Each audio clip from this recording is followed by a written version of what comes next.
মিরপুর ১ নম্বরে শাহ আলী থানায় এই বাসাটি বিকেল থেকেই ঘিরে রাখে সিটিটিসি বা কাউন্টার টেরোরিজম ইউনিট।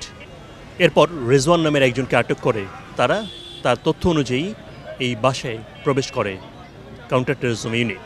বাসার ভেতর থেকে উদ্ধার করা হয় বোমা তৈরির বিপুল সরঞ্জাম। কাউন্টার টেরোরিজম ইউনিট জানায় দীর্ঘদিন ধরেই এই বাসায় অবস্থান করছিলেন তারা।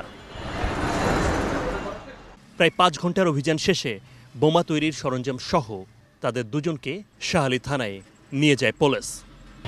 আমরা একটা গোপন গোয়েন্দা তথ্যের ভিত্তিতে আমাদের কাছে ইনফরমেশন ছিল যে এই বাসাতে বোমা বানানোর প্রচুর সরঞ্জাম আছে। তো আমরা অনলাইন অফলাইনে এদেরকে বেশ কিছুদিন ধরে আমরা অবজার্ভ করছিলাম।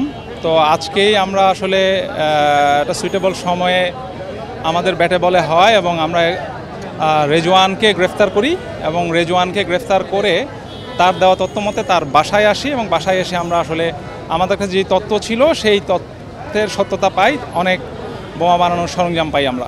বোমা বানানোর সরঞ্জাম দেখে আমাদের কাছে মনে হচ্ছে এগুলো চট্টগ্রাম 2019 সালে যে ট্রাফিক বক্সে যে হামলা হয়েছিল ওটার সাথে মিল আছে কিছুটা। সো সেই হিসাবে নাশকতার মানে আমরা পরিষ্কার করে বলতেই পারি প্রাথমিকভাবে যে তারা নাশকতার উদ্দেশ্যে এগুলো করছিল।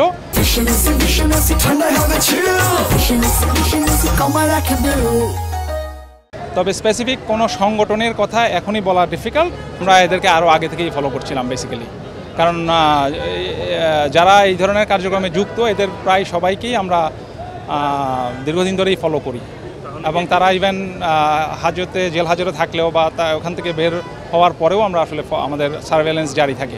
তাদের উদ্দেশ্য যে নাশকতা করা এবং একটা অরাজক পরিস্থিতি তৈরি করা, এটা মোটামুটি প্রাথমিকভাবে বলা যায়। কারণ বোম কেন বানাবে? বোম বানানোর তো আসলে আর কোনো অবজেক্টিভ নাই। তবে তাদের পেছনে কাদের হাত রয়েছে তা এখনও স্পষ্ট হয়নি। আদ্দিন সজীব, এটিএন বাংলা, ঢাকা।